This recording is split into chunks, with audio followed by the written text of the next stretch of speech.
Hello and welcome to Untapped Libraries, the podcast where we talk to people about the magic decks that are near and dear to their hearts.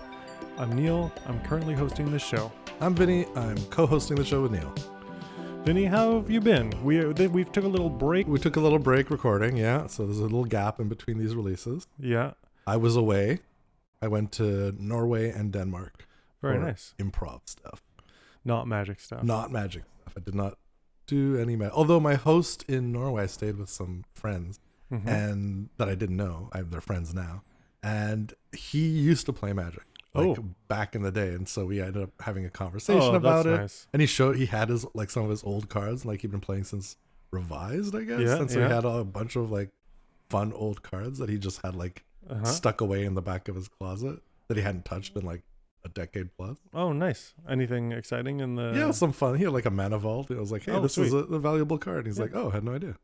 Awesome. That's really nice. Yeah, and everyone was great. Had a great time. Never been to Scandinavia. Lovely place. I went into the Norwegian Bay and jumped in as part of a sauna. It was very cold. Very nice. How about you? What have you been up to? Not much magic related. I did. There's something I wanted to bring up. I showed it to you. I was at a zine fair, and I found the way you said that. I was something I want to bring up with you.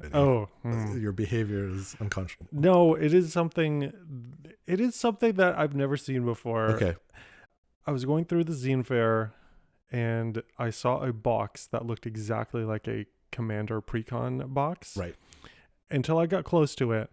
And then I realized that they had made an entire bespoke proxied Commander Precon. With custom art. With custom art. Every single card was custom art. The box was custom art. The box was custom art. But made to look like a Commander deck. And the deck was pornographic. I mean, I've never seen this before. The art was really nice. And I was like, I was like, oh, this looks awesome. Maybe I'll buy this deck until I got closer and realized what exactly was going on. Just how not PG-13 it was. Yeah, it was a Heir Apparent deck. Okay. So Heir Apparent is one of these cards you can play any number of. Right. And they make a lot of rabbit tokens. Yes. Rabbits famous for their activities.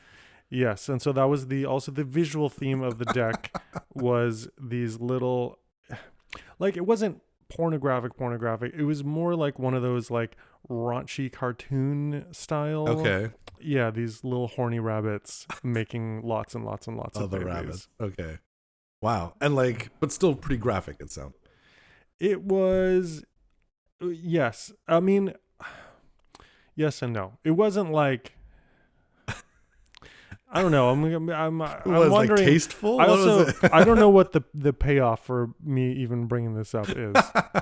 Well, I think you saw something kind of unusual, and you're mentioning it. I think that's fair. Yeah. And it is unusual to someone to take the effort to make all of that art. Yep.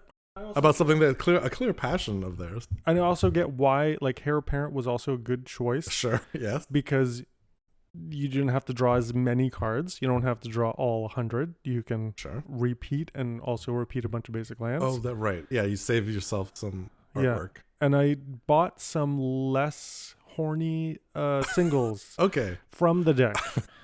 Cards you're talking Cards, about. Yeah. So I have a few that I have to figure out what to do with. Anyways, I've definitely seen raunchy playmats. Sure. Yes. We've all seen that. Too many. Too many at a play store.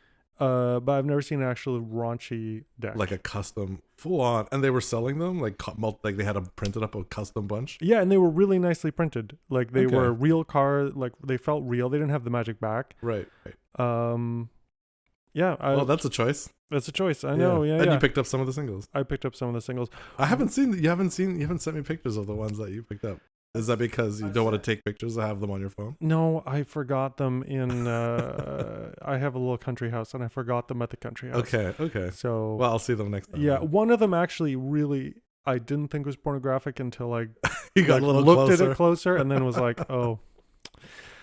I mean, magic is so many things to so many different people, and everybody interfaces with it and derives their joy from the game in a different way.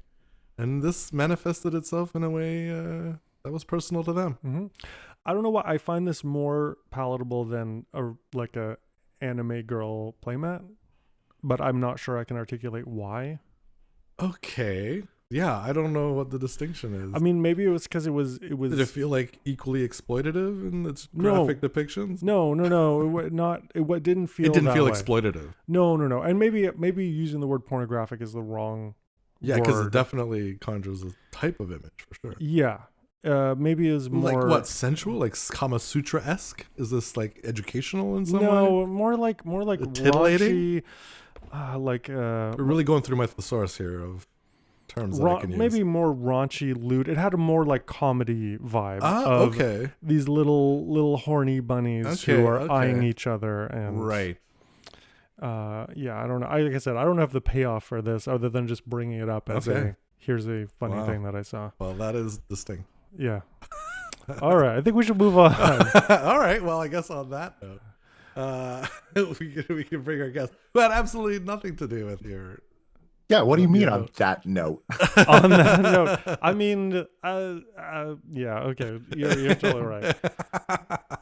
Well, we are pleased to have a wonderful guest with us. It's the lovely Rachel Kendra from the Command Zone. Thank you so much for joining us. Hi, thank you for having me. So you have a deck that rocks, literally. Quite literally, yes. You've been sitting on that one, haven't you, Neil? Yeah. So it's there's actually a lot going on in this deck. Yeah. It's like a landfall artifact graveyard. I call it landfall-affinity. Yeah. Oh, that's a really good way to think about it. Yeah, like so the deck is the partner pair of Toggo, Goblin Weaponsmith, and Silas, Renn, Seeker Adept, which is not a very common pairing. I looked on EDH Rec before coming on the podcast, and only about 240 or 250 decks for this are listed on EDH Rec because the commanders don't really talk to each other, in a sense. Toggo has a landfall ability. Whenever a land enters under your control, create a colorless equipment artifact token named Rock. And then it says a bunch of it says what the rock does, but I never do any of that. But the rock, basically you throw the rock. So basically the rock gets sacrificed and it does 2 damage. Yeah, you equip it to a creature and then you can pay to sacrifice it. And then that creature deals 2 damage to any target. Right. I literally never do that. I use them like scrap tokens. So they're just an artifact. And then Silas is a 2/2 Death Toucher. When he deals combat damage to a player, choose target artifact card in your graveyard. You may cast that card this turn. Okay, kind of an Emery type. Yes, very similar. Right, and costs 1 blue, black. Correct. Yeah, and Toggo costs 2 and a red. So it's a Grixis deck. Is artifact deck something that you were like, I need to make an artifact deck? Or you're like, I saw this commander as partner. Who could I put them with? The way that this deck came about was very early on in me getting into Magic, which wasn't that long ago. I'm actually pretty new to the game. I've only been in a little over 2 years. Great. I got in around Wilds of Eldraine. Oh, amazing. And part of what appealed to me, because I got in through Commander, was the creativity in deck building that Commander specifically provides. And I was building all these theme decks, what we would now call bracket 1. Very theme heavy, not very mechanics focused decks. And my friend who got me into the game was like, I want you to do some like actual Magic the Gathering stuff, like mill somebody out, win with a Thassa's Oracle combo, like do something that's not, a silly theme deck. And I was like, I don't wanna. I was like, no. Let me introduce you to my friend, Silas, Renn, Seeker Adept. Here's like 15 kind of like busted or heinous cards and combos. And I want you to build a deck around them. So I did. And I just, I figured I was going to proxy the whole deck so I could put whatever I wanted in it, money, no object, because it all comes out of my printer. Right. So the first version of this deck was like this like mill and artifact based infect thing. It wasn't good. It just had some good cards in it because I didn't really know what I was doing. But once I printed it all out, I hated it and threw it in a drawer and didn't think about it for several months. And then a few months after that, I had gotten better at the game. I had gotten better at deck building. So I decided to go back to it and actually kind of take it seriously. And it went through a bunch of iterations. I gave Silas a partner. The original partner was Dargo the Shipwrecker, Yeah. because I really just wanted to give Silas access to red, because at the time I wanted to play Dockside Extortionist. Mm. And, Dargo cares about you sacrificing artifacts. So great, I put artifacts in the graveyard and get them back with Silas. Seems great. Mm-hmm. But then I found that I wasn't actually sacrificing artifacts all that much. So Mm. I was playing a game and I had to hard cast Dargo, Mm-hmm. which feels really bad because he has a ton of text on him, but most of it is just about his cost reduction because he costs Mm-hmm. so much. So that felt really bad. So I went through looking for better partners, came across Toggo, decided to swap him in. I kept making more and more tweaks to it until finally a month or two ago, probably a little bit more than that, I did a full okay, let's look at every card that I put in this deck. Why is it here? What's a holdover from old versions? And at this point, Toggo had already become the lead commander of the pair instead of Silas. Mm. Mm. So I was like, okay, landfall. Let's lean into that. How do I build a landfall deck in Grixis? Yeah. I love decks where they do a thing that's associated to a color, but they don't use that color. So making a Yeah. landfall deck without green, Hmm. I love it. It's great. Yeah. Even Yeah. like white has some good landfall support. Hmm. I also love the theme. I don't exactly know what the idea of Toggo is, but in my head it feels like, oh, here's a new land. Toggo finds a rock on it and then throws it. Like, what's the story? What's Toggo's deal? And then another Yeah. land comes. He finds a rock in that on And he's that gonna land, throw it again. and he throws Yeah, it. I think he just I think he goes to a new place, finds the best rock, Yeah, crafts Yeah. it into the perfect weapon, and then can give it to somebody to chuck it. I think just finding the rock is the weaponsmith part. mm. He's like goblins. Like, well, we need weapon. Toggo, what you do? Me find rock. Oh, him Yep. weaponsmith. Very smart. Oh, weapon. right, to a goblin. To a goblin, that is finding That a is rock. weaponsmithing. That is weaponsmithing. I would I say. didn't think of that. Yeah, that's Right, because he's a smart goblin. He is See, a he smart can look at a goblin. rock and see a weapon. Yeah, yeah, Yeah. Not and just everyone's a like, rock. oh, smart Toggo, Oh, yeah. weaponsmith. That makes sense to me. So now this is the version of the deck that you roll. Yes, and this is I finally feel like, okay, I figured out what this deck is. This is what the plan is. I don't see there's going to be card swaps here and there, and I even have like a sideboard on Mox Field of like possible cards that I could put in, which we can talk about later. Mhm. But I feel like this is the plan now. This is the strategy, and this is what I'm going with. And I really love it. It's really fun. This is my favorite commander deck. I even I goldfished this thing again last night just to, refresh it in my memory. And I was like, okay, commander on turn 2, mono blue Urza on turn 3. I'm like swinging at somebody with an 8/8 construct on turn, like on combat on turn 3 or on turn 4. I'm like, okay, yeah, I think I've refined this thing Yeah, enough to the not point bracket where one. yeah, no, not so much. So what's the game plan here with this deck? Someone's like, you need to make decks that win. Let's get you a deck that wins. You make this deck. What's your plan of action? I mean, I wouldn't suggest you make this deck if you want a deck that wins. Yeah, sure. But you have a plan.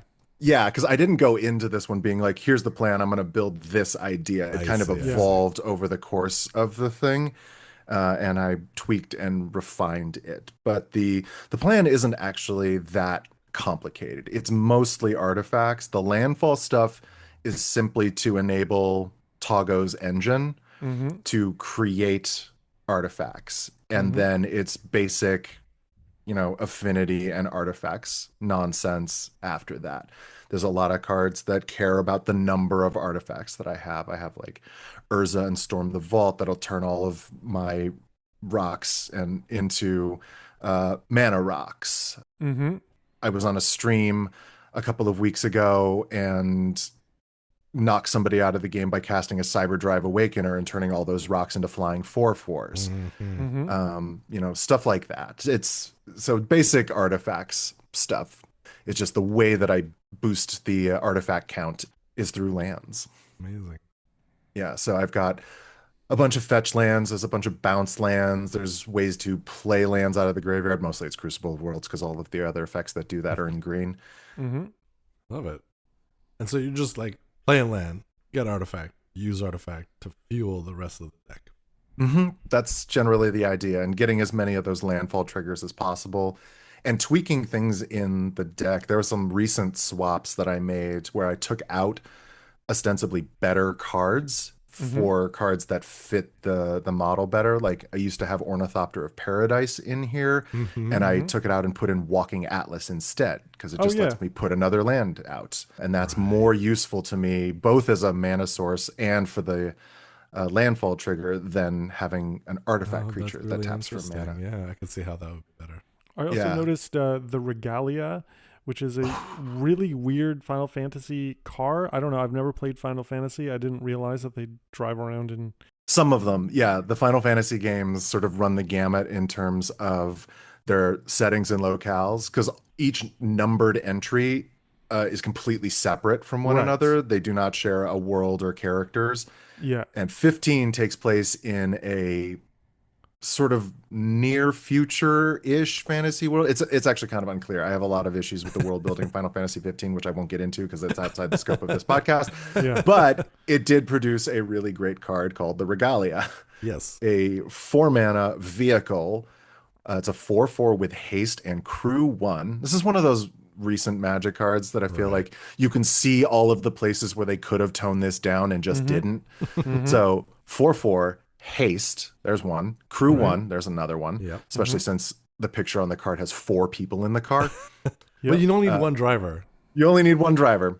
And you could crew it with 4. You can You could crew it with 4 if you wanted to. Right. But I crew this thing with a Thopter most of the time. When it attacks, not combat damage, when it attacks, you reveal cards from the top of your library until you reveal a land card, any land card, and then put it onto the battlefield, tapped, and the rest on the bottom of your library. Listeners might know Sword of the Animist, which essentially does the same thing to an equipped creature. Almost exactly the same. It's on attack, except you can search your deck for a land instead of just going through your top cards until you find a land. But similar idea. So yeah, you have all these ways of getting more lands out faster to make more rocks, to do more things with the rocks. Okay. And so what are some of the other ways that you're in this deck that you're getting land out? Because I definitely see Sword of Forge and Frontier.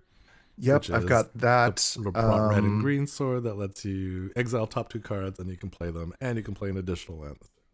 Yes, because that's another thing. There are not many cards in Grixis that say you can play an additional land this turn. Yeah. There is one in the sideboard. Another Final Fantasy card, Zeldinkt, is a mono red creature whose first line of text is you can play an additional land on each of your turns. Oh, interesting. So that is definitely a candidate for going in the deck. The only reason why I haven't put him in yet is that he doesn't have the Artificer creature type, which actually does kind of matter for a couple of cards. Which ones? In this deck?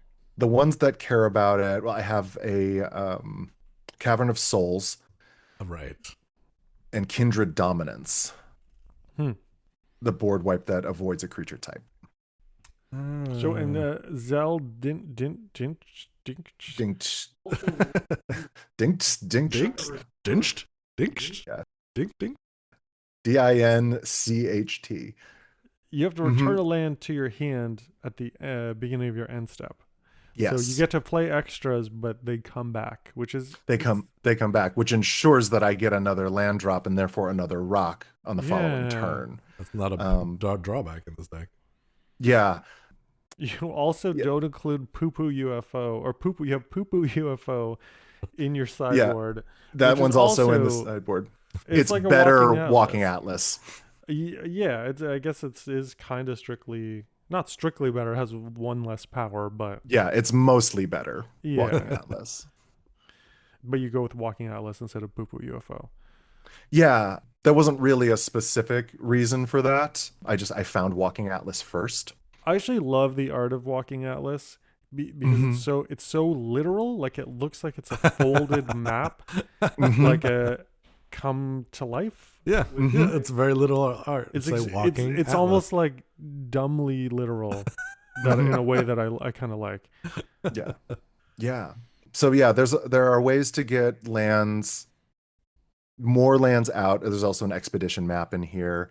And there were, other options of that, like Wayfarer's Bauble and whatnot. I chose expedition map because it gets you a land, not a basic land, because there's only like 6 basics in this whole deck. But then there's, as previously mentioned, there's a lot of stuff that bounces lands. Like there's 3 bounce lands, the 2 color ones, like is it Boilerworks and Dimir Aqueduct? I might even add Guildless Commons at some point because having colorless mana sources is definitely not a downside in this deck. I also have Forsaken Monument, which would give me an extra colorless for it whenever I tap it. One of the good cards that I took out was Gilded Lotus, and I replaced it with Colony Gem. Whoa, what is that? Gilded Lotus is 5 mana, tap for 3 of any one color. Okay. Colony Gem is 4 mana, so 1 less, and it taps for 2 of any one color. But when you play it, you return 2 lands to your hand, which you love. Yeah, which I love. You want those lands in your hands. And so you're playing lands. You're generating rocks. You got all these artifacts. You're casting artifacts out of your graveyard if someone tries to mess with your plan. And what are your win conditions? Like, there's a few in here that I can see, but what would you say are like your primary ones that you most often win with or try to win?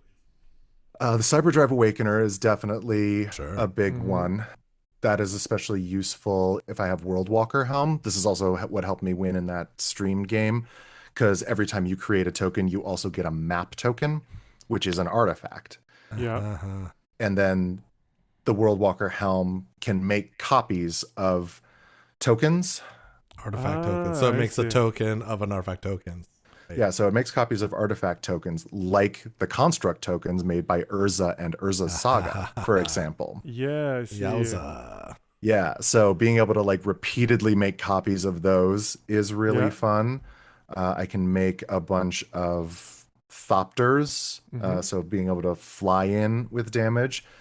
There is an extra turn spell as well. There's a time sieve in here. Yeah, I was looking at that time sieve and wondering, can you make that go infinite just with a variety of different token makers? Generating 5 artifacts a turn?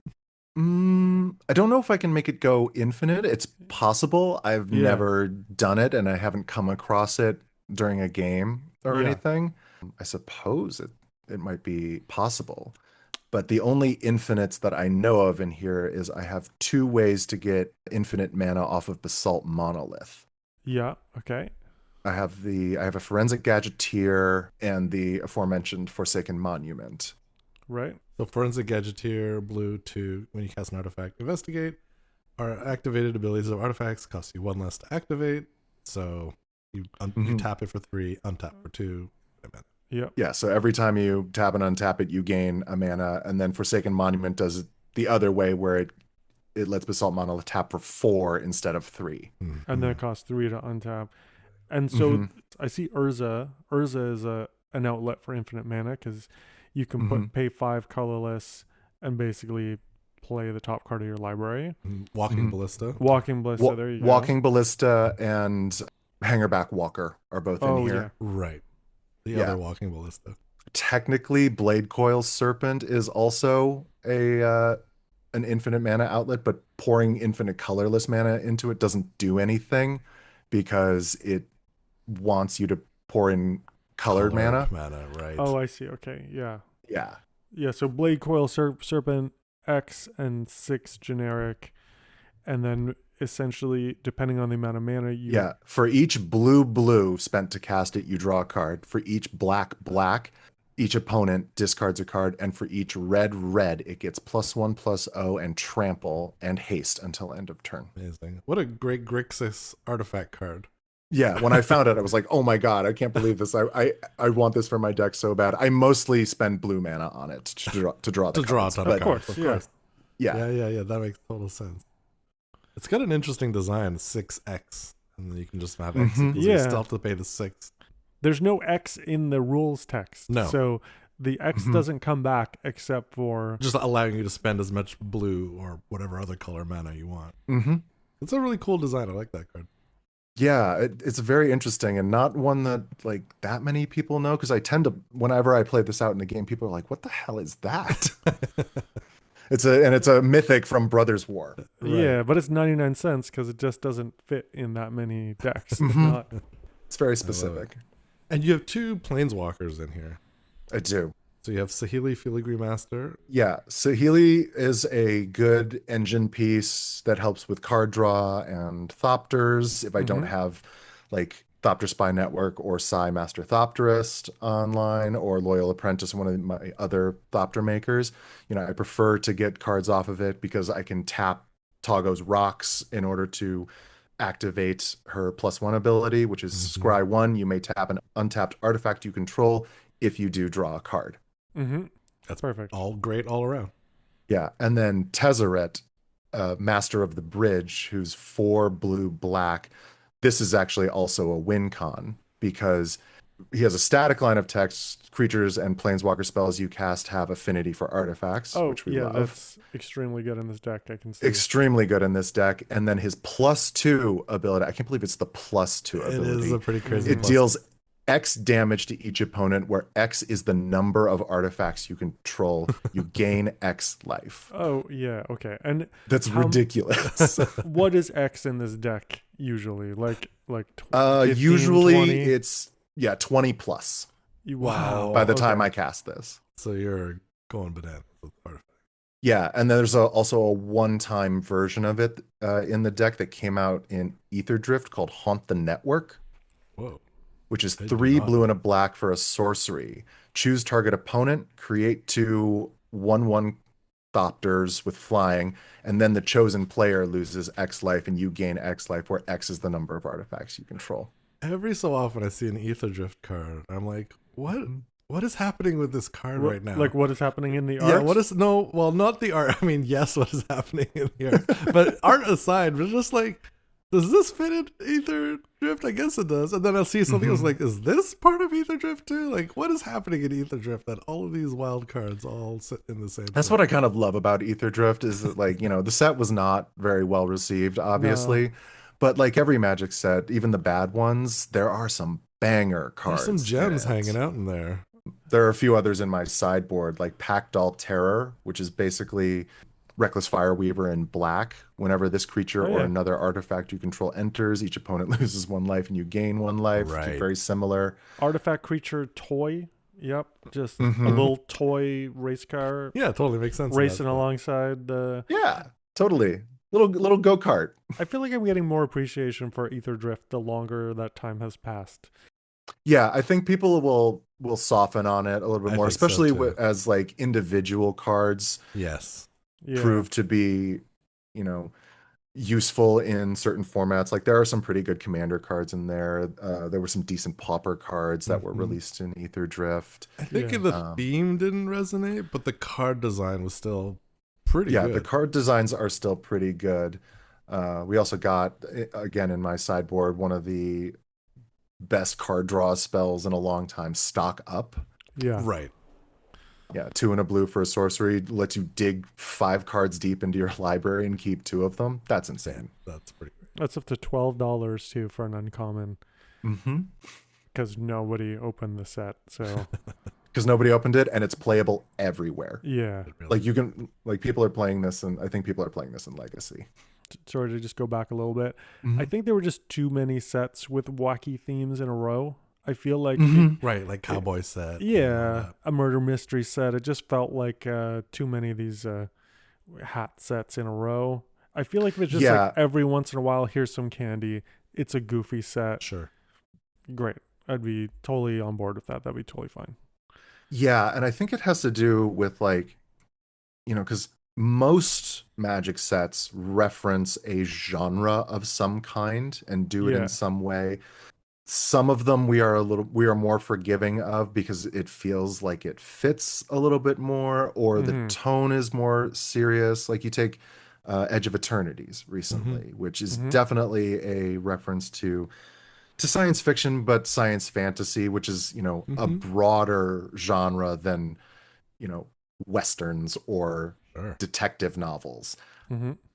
But it was a set that took itself very seriously, and it's not that it didn't have jokes in it. There were a few joke cards here and there, like there's a Right. RoboCop card and there's an Among Us card and Right. Mm-hmm. stuff like that. But it's just one-offs, it's not the whole set. Mm-hmm. And Ether Drift had that problem of being like, they're sort of referencing Mad Max and Death Race Yeah. and these sort of like Mario Kart. cult, yeah, there's a little bit of Mario Kart in there. Referencing these very like these cult movie genres. Flavor wise, it just didn't really hit for the most part. And I'd also add, like, one of the things about Edge of Eternities is that it felt like a really new group of, it had like some, like, you had Tezzeret in there, but it felt like a whole new group and world into and of itself. Mm-hmm. Whereas the sets that we've listed, like Ether Drift, Murders at MKM, and It's your Outlaws. favorite character in a Halloween costume. Exactly. It's like Yeah. we've taken these things that are familiar to you and put them in a completely new context that maybe you're not gonna love. Then they were hoping for peanut butter and chocolate to be a Reese's peanut, but it ended up being like peanut butter and black licorice, which doesn't sound like a great combo to me. Maybe that's someone's jam, but it's not going to be a lot of people's. Right. The way the Ether Drift is some people's jam. But most people were not all that into It's it. not that. I also get the impression sometimes that maybe there's somebody, I don't have any insider information at all, but like Mark Rosewater loves car racing, for it. Just as a random example. Someone there, and they're like, okay, fine. We're gonna do your car racing set. Just the way that Mark loves the unsets. And I feel like every once in a while they're like, okay, Mark, go for it. This is your moment. Make an unset. Do it. I feel like there might be something with some of these auto racing, etc. Well, I want to go possibly. back. Rachel, I want to go back to something you said earlier, which is that you started around Wilds of Eldraine. Was there something about Wilds of Eldraine that spoke to you, or just that question of timing of like, this is when I got into Magic? It's more about the timing, because I did not play card games at all prior to that. I tried a little bit when I was a kid. Like I tried the Star Wars CCG, like the Decipher CCG from the 90s. I totally played that back in the day when it was popular, and I could not wrap my head around it. I was just a complicated game. It's a very complicated game, and even if you know Star Wars really well, it's still difficult to play. And I didn't really have anyone to teach me or play with. I did play for a little while this game with I had one friend who was into a smaller Star Wars card game called Young Jedi, which was released like as a promo tie-in thing when the Phantom Menace came out. Right. Okay, yeah. So, it was aimed at kids, so it was much more simplified. Vinny, you used to play a Star Wars game, and I know you traded a Millennium Falcon for a Mox. You traded away a Mox Diamond for a Millennium Falcon. Absolutely did. Is that for one of these games? That is exactly that game, the Decipher Star Wars game, one of the big chase cards. Maybe the big chase card was like the Millennium Falcon. I really wanted it. Sure. I played a lot of the Star Wars. I was like, oh man, if only I had a Millennium Falcon. And I had a Mox Diamond, and someone online was willing to make that trade. And I'm like, oh, I'm not using this Mox Diamond. I have to discard a card. Get this card out of here. Well, if memory serves, at the time, that game was one of the big trading card games. Huge. Yeah. It was like on the level of Magic. I mean, you hear stories about Lion's Eye Diamond being in like bulk boxes, right? Yeah. And at the time, these cards were not kind of viewed the way they are now in hindsight. Yeah. And yes, I will go on the record as someone who traded a Decipher Millennium Falcon for a Mox Diamond, which I couldn't have known. Yeah, not great, not a great. How did it work out in the end? What's the I got some use out of the Millennium Falcon. That's Yeah, it was currently not the same value. Yeah. No. Anyway, sort of. No, it is a little definitely a fact about Vinny. Yeah. But yeah, I didn't. So I didn't play, and because I didn't really get into either of those games, I thought I didn't like trading card games. I just thought they weren't for me. and like I kind of avoided them after that. Even video games that had like deck building mechanics in it, I wouldn't play them because I didn't think I was going to be into them. Mm. Mm-hmm. And then I worked on a film in the summer of 2023 as a behind the scenes photographer, Hmm. where I met Bugs Matrix, if you know them, Oh, Magic content creator, sort of, okay. mostly known for being silly on the internet. Mm-hmm. Um, but we got to be friends very quickly, and during that summer, The Lord of the Rings was the new set, Mm. and they were buying packs and showing them to me, and I was like, okay, I don't quite understand this, but like the art is really cool. I dig Mm-hmm. this, and like I know Lord of the Rings. I don't know Magic, but I know Lord of the Rings. They explained to me that Magic translates character, or what this set was doing was translating characters and story beats into game pieces that you could play. Totally. Once I began to understand how that worked, it all started to like click for me. Mm-hmm. The card that I sort of reference as the one that really like cemented it for me was the card Smite the Deathless, which is a removal spell Mm-hmm. that depicts the moment when Aowen kills the Witch King of Angmar. Mm-hmm. And so I was like, oh, okay, I see what this is doing now. This is Uh-huh. actually really cool. Mm. Yeah, and then after the film was over, we stayed in touch and kept talking about Magic. Well, mostly Bugs kept talking about Magic, and I Yeah. just listened. And at some point, I was like, I should probably learn this game so I can participate in these conversations. Yep. So I started learning and discovered, you know, 30 years too late, that Magic is incredibly my jam. Yep. Like it Uh-huh. took over my life. It changed my life in ways I did not anticipate, because like I used to be, my whole thing was movies. I watched tons of movies. I used to watch like 300 or 400 movies a year. Whoa. Um, that was my thing. And I built my whole life Amazing. around movies and making movies and writing and all this stuff. And then Magic came into my life Right. and replaced all that. Like it replaced the Huh. thing I built my identity around. Because you're based out of California. Yes, yeah, and I moved to LA to work in the film industry. Right. Ah. It became all consuming, and in 2025, like I still log everything on everything I watched on Letterboxd, Right. and in 2025 I've watched like 20 movies this Oh. entire year, because Wow. now I spend all my time brewing decks and Right. Right. watching Magic content and listening to podcasts and Your Moxfield account is blowing up. yeah, right? Yeah. Right. And now it's literally my job. Now I work for a company that Right. makes Magic content, a company that I was a fan of before I started working there. It's wild how much my life has changed in 2 years because of this silly children's card game. So I realize the answer to this might just be I saw a job posting and answer to it, but how did you get involved with the command zone? I saw a job posting and I answered Yeah. it. Yeah. Yeah. Okay. Yeah. There you go. Perfect. Okay. Nice. Yeah. Enough said. Basically, yeah, it was during one of their like, rounds of hiring where they're like, "Hey, we're hiring at the command zone." And I was like, "You know what? The hell with it." And I Yeah. sent in a resume. Now, do you find working with Magic has maybe diminished some of your appetite for playing Magic? Not really. Mm-hmm. Okay. If anything, it's sort of, I think if anything, it might have intensified it because it means I'm around other Magic players all the Yeah. time. Yeah. It's not Mm, just like, popping into a Discord or meeting up with friends every once in a while. Like everyone I work with plays Magic. Right. right. So lunch hour you can play Magic, and after work you can Hmm. play. Oh, that's And really then you go to nice. pre-releases together. Hmm. So you really kind of you really took the baton and ran with it. So you saw Lord of the Rings, you started buying it Wilds of Eldraine, and then just like, Hmm. okay, I'm in now, and you're Hmm.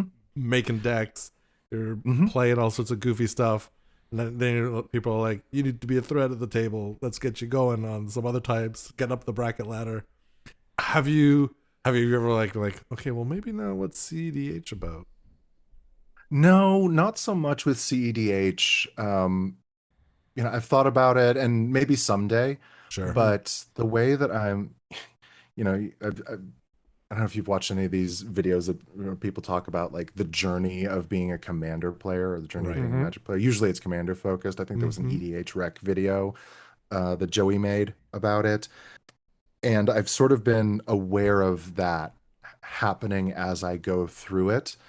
Because I started and all I cared about was theme and flavor. And like my Right. early decks, I built my first deck was a mono green wolf deck.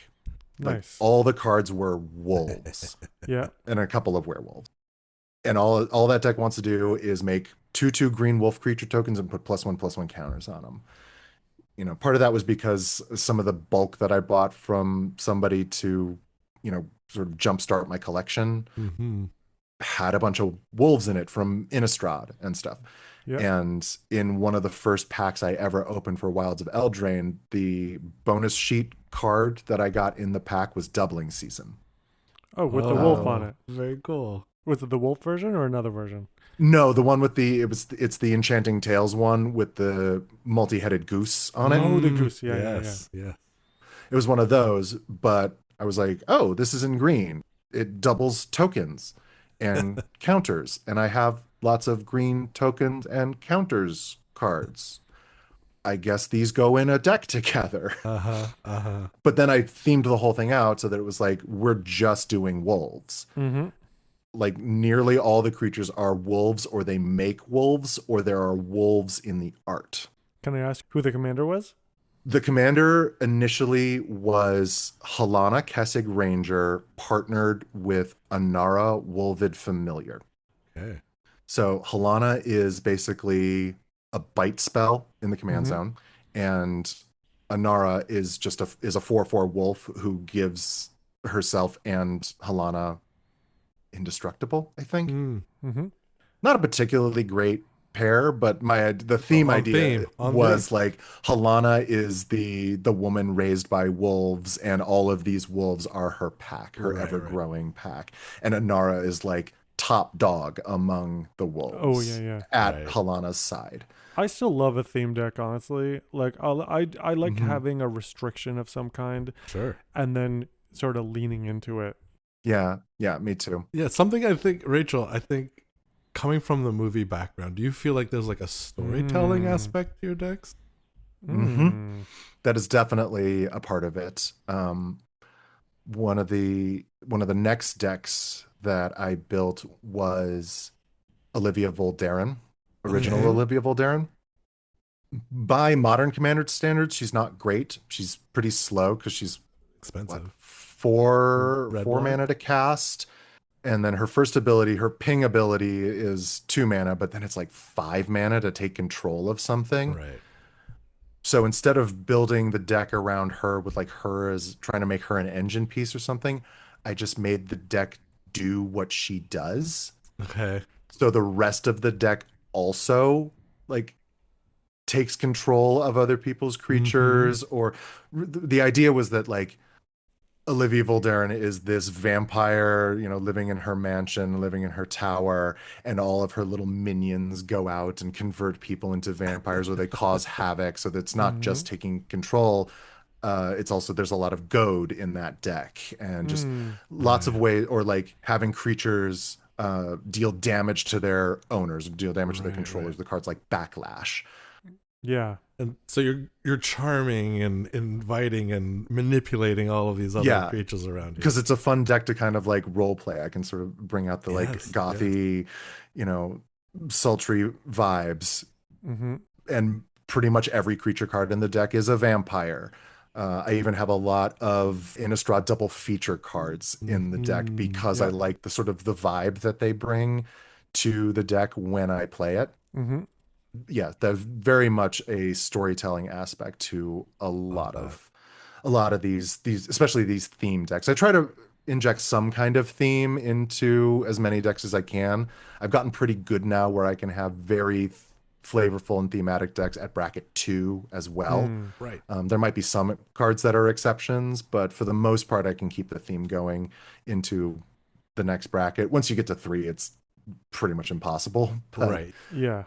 But at 2, it's still very much doable. Yeah. I wonder if that's also something that makes CDH less appealing to you, because CDH tends to just There's be, no storytelling. it's like, what's There's the no best creativity. 3-drop in the, what's the best in Yeah. this slot? It's pure mechanics. It's pure mechanics. It's pure mechanics and very complex mechanics. And as part of this journey that I've been going on that I alluded to, I've sort of reached a point now where I'm realizing that power, which is what I've been interested in for most of the last like 6 months, just more and more power and less theme, has actually started to get in the way of having fun while playing Commander and brewing decks.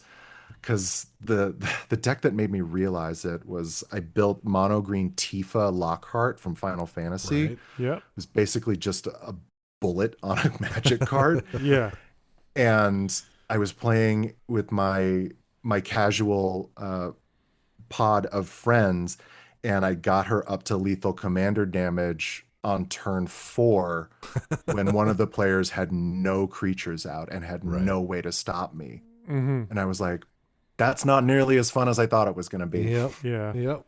Yeah. So I took the deck apart shortly after, because it's that's what that deck does, and it's just full of pump spells and fetch lands. And if that wasn't actually fun in a game, it's never going to be fun in a game. Yeah. It's also repetitive in that you are going to play out that game with slightly different pump spells, slightly different land ramp, but you're essentially doing the same thing. It's the same thing every time. And I might get, there's like there was 1 or 2 token generators in the deck for some blocking creatures.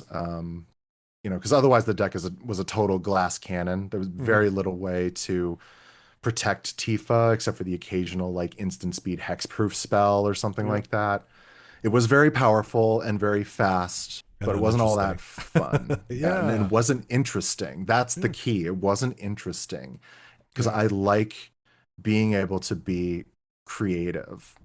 So beyond Commander, I've started to get into Pauper and Cube, because those are formats where you can brew and you can do funky, fun things. Like, yes, there's a meta in Pauper, but you can just kind of ignore it and do whatever you want. And Cube is great. It's like taking what I love about deck building, but applying it to an entire play environment that other people can participate in. And that's really, really cool. So I'm actually in the process of brewing an artifact cube. Yes. Oh, nice. So I've mentioned this previously on a previous episode of the podcast, is that I was working on a 4-player teamer cube, which was green, blue, red, and it was very artifact, like the blue and red of your deck. Nearly the entirety of it is in my teamer cube. So like all of these thopters and artifacts. Great artifact cards. Yeah, and it was a really fun time. We finally got to play it, and it worked out really. Had a good time playing it. And yeah, this deck was like, oh man, like a bunch of these cards I hadn't seen before, and I'm like now thinking about my cube because they go great. I like the idea though. Like, sorry to derail a little bit, but yeah, Vinny's cube is 3 colors, and I really liked playing it. Black and white are sort of my 2 core colors, but it was cool just foregoing them entirely. And just having this little environment. I get the same thrill out of like brewing and crafting and kind of like building a little world for other people to kind of live in the same way that you might for a movie or telling a story. There's like you get this really kind of vicarious thrill of getting to see what you've made through other people's eyes. A lot of the creative outlet that I got from making stuff and writing stuff, a lot of that gets fulfilled with Magic, with brewing decks and brewing environments like that. And that's really the reason why I think I latched onto Magic so much, is that it's the everything hobby to really me. Is. Yeah. It gives me a creative outlet. It also has for my other hobbies, I'm a physical media collector, Blu-rays and DVDs, and I used to collect video games, retro video games and stuff. This has the collecting aspect too. Totally it has things to like dig into and seek out. There's always, technically there's a finite number of magic cards, but it feels like an infinite well Yeah. that never ends. If you get bored of one format, there's always another one that you can check out. There's all these, community driven formats, stuff that I want to get into and I haven't had enough time yet. Like, I've gotten into Pilot a little bit. I've got like the beginnings of a Pendragon deck. There's Clover. There's, and then there's stuff that doesn't have anything, that isn't like an offshoot of Commander. These Value Vintage sounds awesome to me. Yeah. I've been playing a little bit of Canadian Highlander, although not having quite as much fun with that one because again, it's less creative. It's Yeah. very hard to Powerful. brew in Canlander. At the very least, there's a huge amount of decks in that meta, which is cool, and I feel like is not a thing that you see in a lot of other formats. Just like that many decks to select from that are viable. Mm-hmm. And I think it's one of the beauties of Magic is that there's so many different ways to get into it.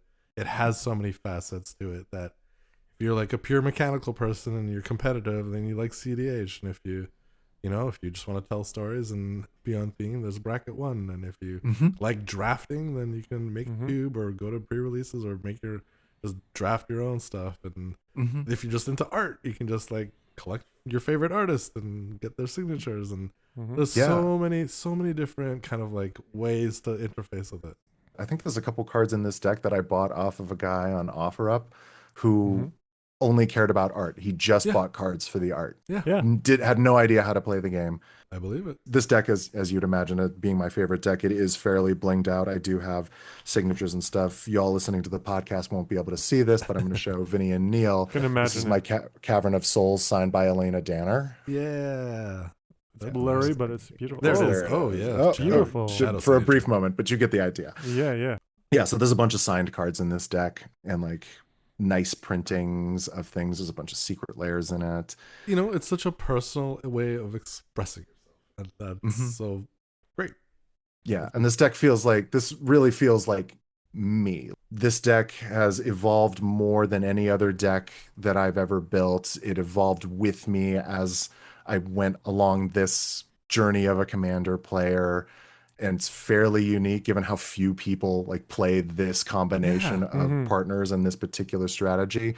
Because some of the cards that are in this deck do show up on the top of that EDH rec page, but some of them don't. Some of them are for sure they don't. Well, one of the things I like about this deck, which I'm surprised we got this far in, is there's a very well-known CEDH deck called TogSi, which is Rograk and Silas. And this is TogSi. It's almost the same, but with a nice little twist on it. Yeah. Well, this looks like a really fun deck to pilot too. Yeah. Like I said, I love decks that put a twist on something and take something from another color identity and do it in another set of colors. Yeah, me too. I've been getting more interested in, especially in Commander, because power isn't holding the same interest for me. I can get power from other places. I can get I can do powerful things in Pauper. I can do powerful things in other formats. Having more fun with the stuff that I really enjoy and like treating it a little bit more like a puzzle, more like something to solve, is what has been interesting me more and more. I really like tweaking and improving decks and making them work. Like not necessarily win, but one thing I realize is my decks that are really strong and are really good don't get played because I feel like, oh, I figured that one out. Great.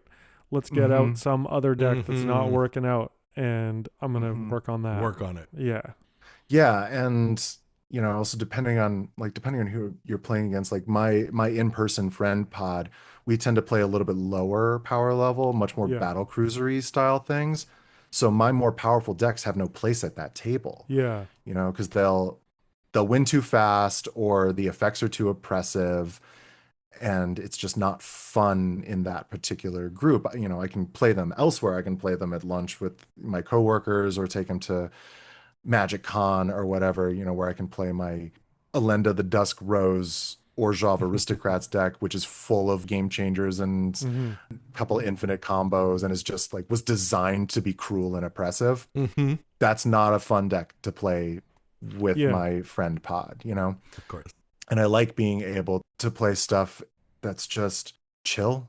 It's fun Yeah. to be it's fun to It's be fun to be chill, chill. and keep the board game night feel of Commander that I like so much. Unfortunately, this deck now is too powerful to play at that table as well. Mm. Mm. I do have another artifacts deck though that I can play at that table. I think I'm one of the few people who liked the Teamer Artifacts Energy Precon from Ether Drift. That's what I based my cube out of. Oh, you did? Yeah. Yeah, I really liked that deck, and I've lightly upgraded it. It's where the Okay. Stride Hanger Automaton from Uh-huh. in this deck came from. I took it out of that deck. I made some light changes to it, but it's mostly still the precon. Hmm. So it does similar kind of stuff, but a little slower. So I can Awesome. do artifact stuff, but chill. What is it about artifacts that has you coming back again and again and again? I think it's like I sometimes describe this TogSi deck as like the best stim toy I could have ever built for myself. Mm. I love to take this thing out and goldfish it for no reason because it gives me dopamine hits. Like I just Mhm. like doing it. I think it's the making of tokens and the recurring of things out of the graveyard. It's just like the way that when you play a video game, video games are designed to drip feed you dopamine Yeah. with every action that you take, or with the completion of a loop. Yeah. That's kind of what this does for me. Yeah. Artifacts, and as I've discovered a little bit more recently, lands also do a similar thing. Mm. Like Mhm. landfall decks, which is kind of why I combined them in this deck. And I'm planning on building the Naya Toph from Avatar, Oh, who yeah. combines the two even Yes. more. Yeah. Toph, who turns artifacts into With lands, Yep. Yes. which is And then earth bends them. Build for Rachel. yeah. Like completely. I read that card and I was like, you got to be kidding me. That's like Toph is one of my favorite characters in all of fiction, and her game plan is everything that I want. How? Yeah. What? Yeah, I even cracked her in a pack in pre-release, Well, so there you I'm go. already good to go. Oh, And it was I meant was to be. brewing the deck as soon as she was spoiled. Destiny. Yeah. I think that's our time for Yeah. today. Yeah. This was great. Thank you so much for Yeah, Rachel, showing thank us. you so much for joining us and chatting about Thank you for this having me. This lovely was deck really fun. and getting to know your magic journey. Yeah. You let me talk about my two favorite things, this deck and myself. Oh. And everyone should listen to the Command Zone podcast. It's great. Yeah, watch the Command Zone podcast, which I'm actually no longer the editor of. I now edit the gameplay show Extra Turns. So Oh, watch that as Well, well. watch that as well then. Yeah. Perfect. Thank you so much, Rachel. Thank you. Amazing. What a fun deck. Not a lot of our guests have been like kind of recent newcomers to Magic. Yeah. And it was really cool to hear Rachel's story about like how she became part of like the world and like really dived in. Yeah. You always use the metaphor magic pushes a lot of your buttons, Totally. which I think is a very relevant thing here. All the collecting and all the little intricacies, walking around, picking up a rock, throw a rock. It makes sense. It all adds up. yeah. Yeah. I guess that's it for another episode. Yeah. Let's Sign it off. wrap this up. Yeah. All right. You can find us on Blue Sky and YouTube as Untapped Libraries, all one word, as well as on Moxfield, where all of our guests' deck lists are available, including Rachel's. Our music is by Sparkling Water. You can find all of their music wherever you get your streams. Untapped Libraries is a proud part of the Podcavern network, found at podcavern.com. If you have any questions, comments, or pictures of beautiful rocks that you found while wandering about in the world, you can reach us at untappedlibraries@gmail.com. Thanks for listening and keep building.